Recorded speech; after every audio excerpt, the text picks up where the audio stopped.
పేదవాడి పక్షాన నిలబడతాం, ప్రజా గొంతుకై నినదిస్తాం. వాయిస్ ఆఫ్ వాయిస్లెస్, తెలుగువారి మనస్సాక్షి సాక్షి టీవీ.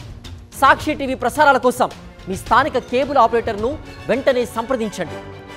హైకోర్టు హెచ్చరించిన చంద్రబాబు సర్కారుకు బుద్ధి రావడం లేదు. వైఎస్ జగన్ మీద పదే పదే తన కక్షపూరిత రాజకీయాలు చేస్తూనే ఉన్నారు.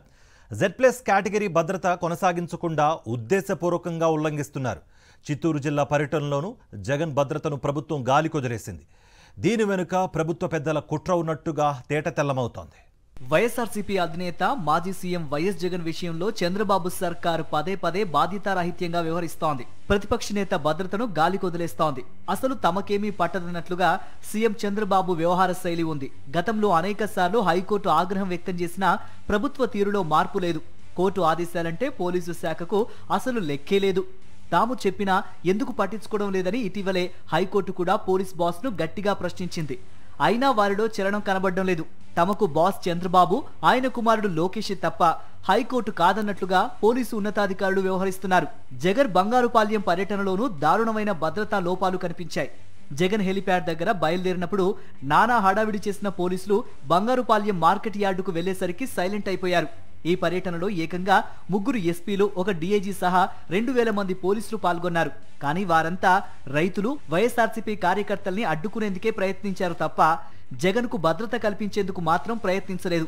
బంగారుపాల్యం యార్డుకు వెళ్లేసరికి కనీసం రోప్ పార్టీ కూడా కనపడలేదు. దీంతో ఆయన చుట్టూ జనం పెద్ద సంఖ్యలో చేరిపోయారు. వారిలో ఎవరు కార్యకర్తలో, ఎవరు రైతులో, ఎవరు అసాంఘిక శక్తులో కూడా తెలియకుండా పోయింది. వారంతా ఒక్కసారిగా జగన్ పై పడి ఆయన్ను తమ చేతుల్లోకి లాక్కున్నారు. కొందరు వెనక నుంచి ఏకంగా వీపుపై చేతులు వేశారు. మరికొందరు జగన్ చేతిని బలవంతంగా లాక్కొని షేక్ హ్యాండ్ ఇచ్చారు. దీంతో జగన్ ఉక్కిరిబిక్కిరయ్యారు. చిత్తూరు జిల్లా ఎస్పీ మణికంఠ మొదటి నుంచి ఓవర్ యాక్షన్ చేస్తూనే ఉన్నారు.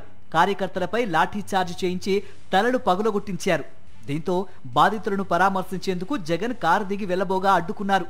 అంతకు ముందు కూడా జగన్ కోసం ఎవరైనా వస్తే రైతులపై రౌడీ షీట్ తెరుస్తానంటూ బెదిరించారు. ఆయన ఒక పోలీసు అధికారిలా కాకుండా పక్కా టీడీపీ నేతలా మాట్లాడారు. ఇంత ఓవర్ యాక్షన్ చేసిన ఎస్పీ జగన్ కు మాత్రం Z+ కేటగిరీ భద్రత కల్పించలేదు. జగన్ హెలిప్యాడ్ వద్ద కార్ ఎక్కగానే కొందరు నేరుగా వచ్చి కార్ బ్యానెట్ మీదకే ఎక్కిస్తారు. అయినా సరే పోలీసులు చోద్యం చూశారు. బంగారుపాల్యం వెళ్లేసరికి పోలీసులంతా ఎటో వెళ్లిపోయారు. ఎస్పీ మణికంఠ కనబడలేదు. మిగతా 2 ఎస్పీలు ఎక్కడున్నారో ఎవరికీ తెలియదు. రోపు పార్టీ పోలీసులు కనిపించలేదు. దీంతో జనం ఒక్కసారిగా జగన్ను చుట్టుముట్టారు. ఇసుకేస్తే రాలనంతగా జనం తరలి రావటం, వారంతా జగన్ను చుట్టుముట్టడంతో అడుగు ముందుకు వేయడానికి కూడా వీల్లేకపోయింది.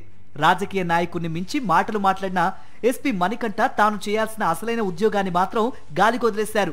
ఒక దశలో వైఎస్ఆర్సీపీ కార్యకర్తలే జగన్ను సేఫ్ గా ముందుకు తీసుకెళ్లాల్సి వచ్చింది. ప్రభుత్వ పెద్దల ఆదేశాలతోనే ఇలా జగన్ భద్రతను గాలికి వదిలేసి పోలీసులు పక్కకు తప్పుకున్నారన్న విమర్శలు వినిపించాయి. గతంలోనూ హైకోర్టు అనేక మార్లు డీజీపీకి స్పష్టమైన ఆదేశాలిచ్చింది. ఒక మాజీ ముఖ్యమంత్రికి ఇవ్వాల్సిన భద్రతను ఖచ్చితంగా ఇచ్చి తీరాల్సిందేనని ఆదేశించింది. అయినా వారిలో మార్పు కనబడలేదనడానికి బంగారుపాల్యం ఘటనే నిదర్శనంగా మారింది. జగన్ కు కీడు కల్పించేందుకే చంద్రబాబు సర్కార్ చాలా కాలంగా తీవ్ర స్థాయిలో కుట్రలు చేస్తోంది. అధికారం లేకపోయినా జగన్ పై జనానికి ఉన్న అభిమానాన్ని చూసి చంద్రబాబు, లోకేష్ జీర్ణించుకోలేకపోతున్నారు. అందుకే జగన్ ఎక్కడికి వెళ్లినా భద్రతా విషయంలో పూర్తిగా చేతులెత్తేసి ఊరుకుంటున్నారు. గతంలో గుంటూరు, తిరుపతి, పల్నాడు పర్యటనలోనూ ఇదే విషయం స్పష్టమైంది. ఇలా ప్రతి చోట ఉద్దేశపూర్వకంగా జగన్ భద్రతను గాలికి వదిలేస్తూ ఉండటం వెనుక ప్రభుత్వ పెద్దల కుట్ర ఉన్నట్లు తేటతెల్లమవుతోంది.